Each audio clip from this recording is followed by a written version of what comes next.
Hello నమస్తే, నేను అశోక్. రాజకీయాలు ఎప్పుడూ నమ్మకం మీదో, ప్రజల ఆకాంక్షల మీదో, ప్రజలకు చేయాలనేటువంటి మంచితనం మీదో నడవనేది ఇప్పటికే అర్థమైపోయింది. ఏ రాజకీయ పార్టీ అయినా, ఏ రాజకీయ నాయకుడైనా స్వప్రయోజనాల కోసమో, అధికారం కోసమో, లేదంటే తమ రాజకీయంగా భవిష్యత్తు నిలబడటం కోసమో ఆ పార్టీ నుంచి ఈ పార్టీకి, ఈ పార్టీ నుంచి ఆ పార్టీకి మార్పులు, చేర్పులు జరుగుతూ ఉంటాయి. అయితే ఇప్పుడు నేను చూపిస్తున్నటువంటి ఈ ఫేసులన్నీ చాలామందికి రాజకీయంగా గుర్తుండేటువంటి ఫేసులే. చాలాసార్లు రాజకీయం గెలిచి ఎమ్మెల్యేలుగా, మంత్రులుగా, ప్రజాప్రతినిధులుగా, చట్టసభల్లో పోరాటం చేసినటువంటి వ్యక్తులు కూడా వీళ్ళందరూ. అయితే ఇప్పుడు ఒక్కసారిగా వాళ్ళ సీన్ రివర్స్ అయింది. ఒక పార్టీ అధికారం పోయిన తరువాత వాళ్ళు తీసుకున్నటువంటి నిర్ణయాలు, వాళ్ళు తీసుకున్నటువంటి అంశాలు రాజకీయంగా వాళ్ళ భవిష్యత్తుకి చీకటి కమ్మే పరిస్థితులను వాళ్ళే తీసుకొచ్చుకున్నారు.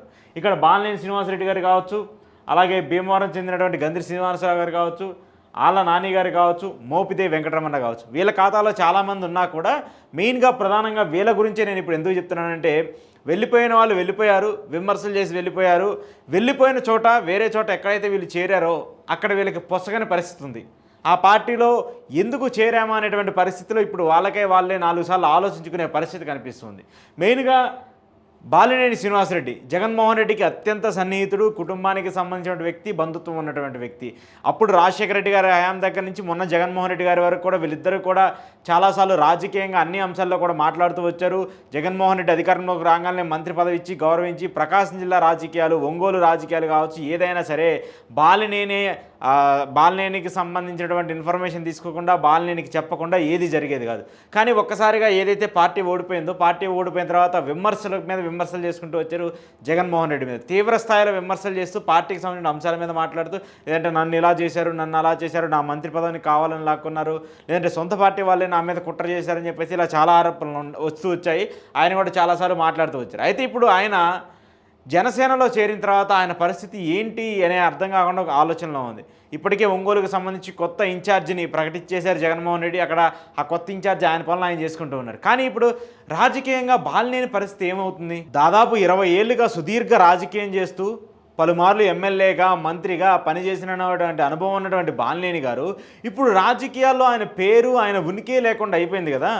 ఆయన తీసుకున్నటువంటి ఒక్క నిర్ణయం వల్ల నిజంగానే అక్కడ ఏం జరిగింది, ఏంటి, వాస్తవాలేంటి, అవాస్తవాలేంటి, ఎవరు ఈయన మీద జగన్మోహన్ రెడ్డికి తప్పుగా ప్రచారం చేశారు, లేదంటే వేరే వాళ్ళు ఎందుకు ఈయన మీద నెగిటివ్గా చెప్పారు, అసలు అక్కడ ఏం లేకుండా జరిగిందా, ఇలాంటి చాలా ఆరోపణలు వస్తుంటాయి. అవన్నీ పక్కన పెట్టేస్తే ఇప్పుడు ఆయన జనసేనలోకి వెళ్ళిన తర్వాత అక్కడ పూర్తిగా కార్యకర్తలు సైతము, మొన్నటిదాకా ఆయన వెనకాల ఉన్నటువంటి నాయకులు సైతము, మొన్నటిదాకా ఆయన చుట్టూరు తిరిగినటువంటి కార్యకర్తలు సైతము బాలినేని శ్రీనివాసరెడ్డి ఇప్పుడు ఎందుకు వస్తున్నాడు, ఆయన ఇప్పుడు వస్తే మనం బయటికి వెళ్ళాలా అనేటువంటి సిచ్యువేషన్కి వచ్చేసింది. కనీసం కార్యకర్తలను కూడా కాపాడుకోలేని పరిస్థితికి వచ్చేసారు. కనీసం కార్యకర్తలు కూడా ఆయనతో పాటు చుట్టూరు తిరిగే పరిస్థితి లేకుండా పోయింది. అలాంటి పరిస్థితిలో బాలినేని శ్రీనివాసరెడ్డి గారు అన్నారు. ఆ తర్వాత గంధి శ్రీనివాసరావు గారు, ఈయన కూడా అంతే. ఈయన కూడా భీమవరానికి సంబంధించి పవన్ కళ్యాణ్ని ఓడించినటువంటి వ్యక్తి, ఉప ముఖ్యమంత్రి పవన్ కళ్యాణ్ గారిని 2019 ఎన్నికల్లో ఓడించినటువంటి వ్యక్తి, మెయిన్ మెజార్టీ సాధిస్తూ అధికారం సాధించినటువంటి వ్యక్తి. సరే, ఆ తర్వాత ఆయన మంత్రి పదవి కోసం ఆశించారు, మంత్రి పదవి రాలేదు, వివిధ కారణాల వల్ల పక్కకి వెళ్ళిపోయింది.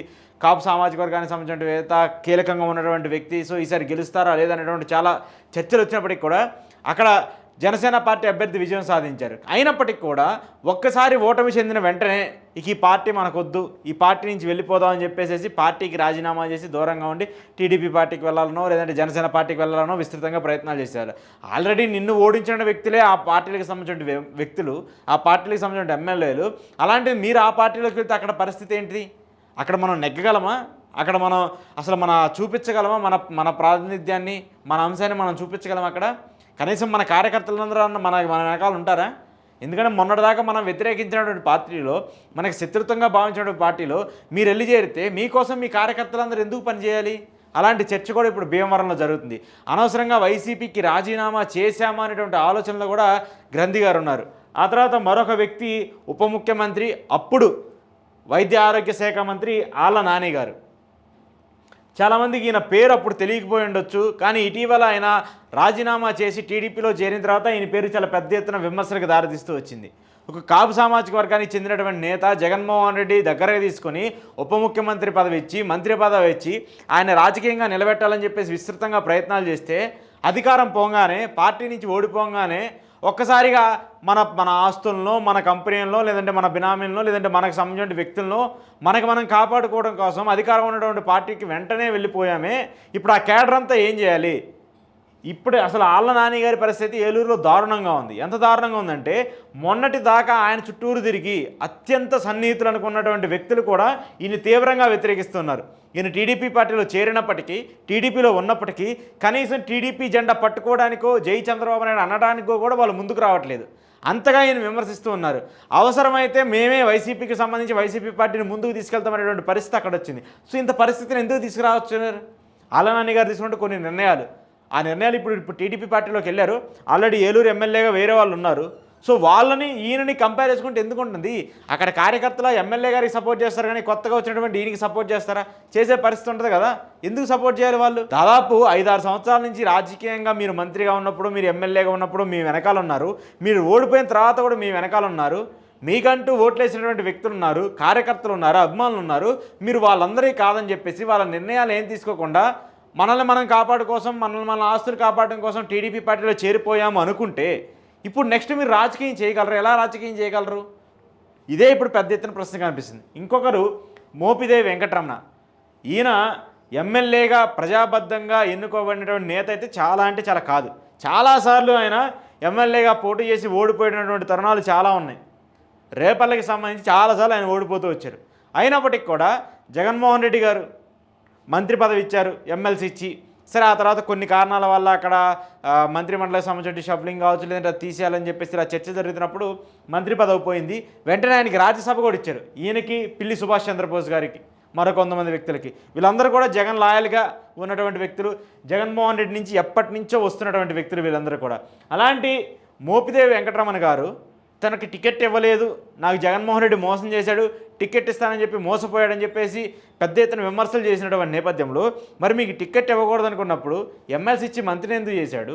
సరే, ఆ మంత్రి పదవి పోయిన తర్వాత రాజ్యసభకి ఎందుకు పంపించాడు? ఇప్పుడు ఆ రాజ్యసభ కోసం ఎంతమంది కొట్టుకుంటూ ఉన్నారు? ఇప్పుడు ఒక రాజ్యసభ సీటు కావాలంటే ఎన్ని కోట్లు పార్టీలకు ఫండ్ ఇస్తూ ఉన్నారు. మరి అలాంటిది ఏమి లేకుండా మీకు రాజ్యసభ సీట్ ఇచ్చాడు కదా. ఇంకా టెన్యూర్ ఉంది. స్టిల్ ఇప్పటికి కూడా ఆయన రాజ్యసభ సభ్యుడే. కానీ టీడీపీ కోసం వైసీపీ పార్టీకి రాజీనామా చేసి, రాజ్యసభకి రాజీనామా చేసి ఇప్పుడు టీడీపీలోకి వెళ్ళారు. టీడీపీలో ఇప్పుడు నెగ్గే పరిస్థితి ఉందా? టీడీపీలో చంద్రబాబు నాయుడు గారు మీకు ఖచ్చితంగా టికెట్ ఇస్తా అని చెప్పేసి హామీ ఇచ్చారా? అదే మీరు వైసీపీలో ఉండుంటే మీ రాజ్యసభ కంటిన్యూ అయ్యేది, ఆ టెన్యూర్ ఉండేది, ఉన్నంతకాలం ఉండేవాళ్ళు. ఆ తర్వాత ఇంకో 2 సంవత్సరాలు ఆగితే ఎలక్షన్స్ వచ్చాయి. అప్పుడు జగన్మోహన్ రెడ్డి అధికారంలోకి వస్తేనో లేదంటే కనీసం ఎమ్మెల్యే టికెట్ అన్న ఇచ్చేవాళ్ళు. ఇప్పుడు ఏంటి మీ రాజకీయ భవిష్యత్తు? ఆల్రెడీ అక్కడ ఉన్నటువంటి సిట్టింగ్ ఎమ్మెల్యేని కాదని చెప్పేసి మీకో, మీ కొడుకు గారికో టికెట్ ఇచ్చే పరిస్థితి ఉంటుందా? లేదు కదా. వీళ్ళందరూ కూడా అదే పరిస్థితి. అధికారంలో ఉన్నప్పుడేమో ఒక పార్టీకి జేజేలు కొట్టారు, కానీ ఇప్పుడు పార్టీ ఓడిపోయిన తర్వాత, పార్టీ కష్టకాలం ఉన్నప్పుడు అందరు ఇక్కడి నుంచి రాజీనామాలు చేసి వేరే పార్టీలో చేరుకుంటూ వెళ్ళిపోతారు. ఇప్పుడు పరిస్థితులు ఏంటి? వీళ్ళందరూ కూడా రాజకీయంగా ఇప్పుడు ఇబ్బంది పడుతున్నారు. కార్యకర్తలందరూ వీళ్ళ మీద ప్రెజర్స్ తీసుకొస్తున్నారు. విపరీతంగా ప్రెజర్స్ తీసుకొచ్చి మనం మళ్ళీ వైసీపీలోకి వెళ్దాం అనేటువంటి చర్చ వరకు తీసుకొస్తున్నారు. మనం మళ్ళీ వైసీపీలోకి వెళ్తే తప్పేంటి? మన నియోజకవర్గాన్ని మనం బాగు చేసుకోవడం కోసం, లేదంటే మన పార్టీ కనీసం ఈసారి నేను ఈ పార్టీ నుంచి కరెక్ట్గా పోటీ చేస్తానని చెప్పే ఒక్క నాయకుడు అన్న వీళ్ళలో ఉన్నారా? వీళ్ళందరూ టీడీపీలోను జనసేనలోనూ ఉన్నారు కదా.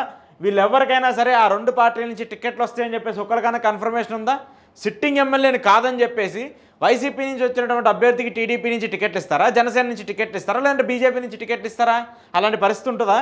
కనీసం వైసీపీలో ఉంటే ఈరోజు కాకపోతే రేపు టికెట్ ఖచ్చితంగా వస్తుంది, ఈరోజు కాకపోతే రేపు గెలుస్తాము, ఈలోపు మన కార్యాచరణని, మన కార్యకర్తల్ని, మన నాయకులందరినీ కూడా స్ట్రెంథన్ చేసుకోవచ్చు, మనం కాపాడుకోవచ్చు, పని చేసుకోవచ్చు, ప్రజల్లోకి వెళ్ళొచ్చు, ప్రభుత్వం మీద ఒక వ్యతిరేకత వస్తుంది, ఆ వ్యతిరేకతను ప్రశ్నించవచ్చు, దాంతోపాటు ప్రజా అంశాల మీద మాట్లాడవచ్చు, పోరాటం చేయొచ్చు. ఇలాంటి అంశాలు ఈ 4-5 ఏళ్లలో గ్రౌండ్ ప్రిపేర్ చేసుకుంటే నెక్స్ట్ ఎలక్షన్స్లో గెలవడానికి అవకాశం ఉంటుంది కదా. అలా కాకుండా మొన్నటిదాకా అధికారం ఉన్నాము, అధికారం దిగిపోగానే ఇప్పుడు ఆ పార్టీలో ఉండలేకపోయాం, అధికారం పోగానే ఏం చేయాలో అర్థం కావట్లేదు. అంతలోపు అధికారంలో ఉన్నటువంటి పార్టీలోకి వెళ్ళిపోతే ఈ 5 ఏళ్ల పాటు మనల్ని ఎవరు ఏం టచ్ చేయలేరు. మళ్ళీ ఆ తర్వాత ఇంకో పార్టీ అధికారంలోకి వస్తుంది, అప్పుడు మళ్ళీ జంపింగ్లు చేయొచ్చు. ఇలా జంపింగ్ జపాంగులుగానే రాజకీయం నడుస్తుంది తప్పితే నిబద్ధతగా, నిజాయితీగా రాజకీయాలు చేసే నాయకులు ఎవ్వరు లేరు. ఈవెన్ టీడీపీ అయినా అంతే, టీడీపీలో కూడా అంతే. జగన్మోహన్ రెడ్డి 2014లో అధికారంలో లేకపోయినా ఎమ్మెల్యేలు సాధించిన 23 మంది ఎమ్మెల్యేలను అక్కడి నుంచి పార్టీ ఫిరాయింపులు చేసి టీడీపీ పార్టీలోకి తీసుకురాలేదా? అప్పుడు ఆళ్ళగడ్డ ఎమ్మెల్యేగా ఉన్నటువంటి భూమా అఖిలప్రియ గారికి మంత్రి పదవి ఇవ్వలేదా? అట్లా ఎంతమందికి ఇచ్చారు? ఇవన్నీ కూడా జరుగుతూ వచ్చాయి కదా. సో ఇప్పుడు ఎవరైతే ఉన్నారో బాలినేని గారు కావచ్చు, గంధి శ్రీనివాసరావు గారు కావచ్చు, అలాగే ఆళ్ళ నాని గారు కావచ్చు, మోపిదేవి గారు కావచ్చు, అవంతి శ్రీనివాస్ గారు కావచ్చు, ఇలా చాలామంది ఆల్రెడీ టీడీపీ జనసేనకి పడక అక్కడ పొత్తుల్లో టికెట్లు రాక ఒకళ్ళ మీద ఒకళ్ళు విమర్శలు చేసుకుంటూ ఒకళ్ళ మీద ఒకళ్ళు ఆరోపణలు చేసుకుంటూ క్యాడర్ లెవెల్లో విపరీతంగా కొట్టుకుంటూ ఉన్నారు. అక్కడ ఉన్న వాళ్ళకే దిక్కు లేదురా దేవుడా అంటుంటే కొత్తగా ఇక్కడి నుంచి అక్కడికి వెళ్ళి అక్కడ జాయిన్ అయ్యి అక్కడ మాకు టికెట్ వచ్చేస్తుంది, మేము అక్కడి నుంచి పోటీ చేస్తాము, ఆల్రెడీ మాకు గ్రీన్ సిగ్నల్ ఇచ్చేసిందని చెప్పి చెప్తున్నారు. ఇక్కడ జగన్మోహన్ రెడ్డి డైరెక్ట్గా డిసైడ్ చేస్తే ఫ్యాక్టరీలో ఉంటాడు. మీరు ఖచ్చితంగా జగన్మోహన్ రెడ్డిని అడగచ్చు, క్వశ్చన్ చేయొచ్చు. ఎందుకంటే సీనియర్ నేటర్లు, పార్టీకి సంబంధించిన వ్యక్తులు, ఎప్పటి నుంచో జగన్మోహన్ రెడ్డి దగ్గర నుంచి ఉన్నటువంటి వ్యక్తులు, మరి అలాగే జగన్మోహన్ రెడ్డి ఉన్న చనువు లేదంటే అక్కడ జగన్మోహన్ రెడ్డి క్వశ్చన్ చేసినంత క్వశ్చనింగ్ చంద్రబాబు నాయుడు గారిని అడగొచ్చా, లోకేష్ గారిని అడగొచ్చా? అడిగితే ఏమంటారు? మొన్నగాక నిన్న పార్టీలోకి వచ్చారు, మీకు ఇప్పటికిప్పుడు ఎమ్మెల్యే టికెట్ ఇవ్వాలంటే ఎలా అని అడుగుతున్నారు. బాలినేని గారికి అయితే అసలు దారుణమైన పరిస్థితి. అక్కడ టీడీపీ ఎమ్మెల్యేగా ఉన్నటువంటి దామచర్ల జనార్దన్ ఏమాత్రం సంఘించట్లేదు, తీవ్రంగా విమర్శిస్తున్నారు.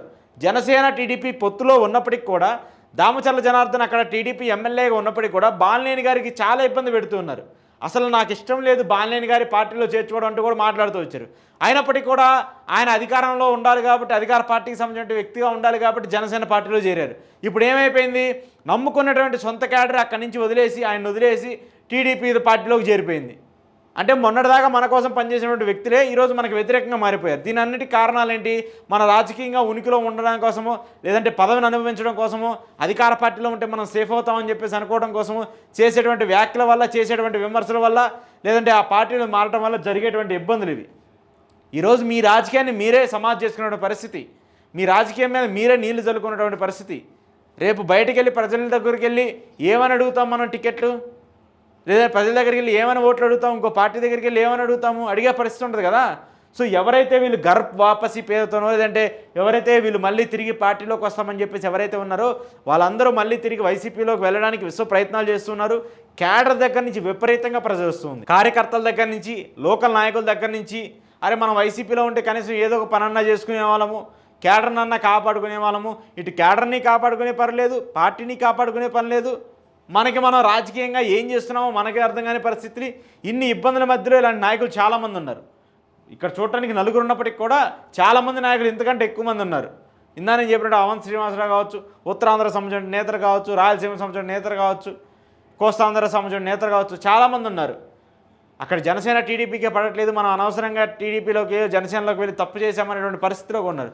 సో దయచేసి నాయకులు ఎవరన్నా రాజకీయంగా కంటిన్యూ అవ్వాలనుకున్నప్పుడు ఓడిపోయినా గెలిచినా ఒక పార్టీలో కంటిన్యూ అవ్వండి. తద్వారా మీకు రాజకీయాల్లో భవిష్యత్తు ఉంటుంది, ప్రజల్లో ఒక నమ్మకం ఉంటుంది. ఈరోజు అరే మన కోసం నిలబడ్డాడే వ్యక్తి రేపు ఖచ్చితంగా మనం ఓటేయాలి, మనం అధికారంలోకి తీసుకురావాలని చెప్పేసి ఆ వేవ్ మూమెంట్ అన్న ఉంటుంది. అలా కాకుండా అధికారం పోయిన వెంటనే మనకి ఏం చేయాలో అర్థం కాక తలంతా పగిలిపోతుంది, మనం ఏదో ఒకటి చేయాలి, వెంటనే ఇంకో పార్టీ మారాలి, అధికార పార్టీలో లేకపోతే మనం ఇబ్బంది పడతామని చెప్పేసి అధికారం మారినప్పుడల్లా పార్టీలు మారాలనుకుంటే మీ రాజకీయ భవిష్యత్తు ఇలాంటి గందరగోళ పరిస్థితిలో ఉంటాయి. మిమ్మల్ని నమ్ముకున్నటువంటి క్యాడర్ కూడా ఈరోజు మీ వెనకాల వచ్చే పరిస్థితి లేదు.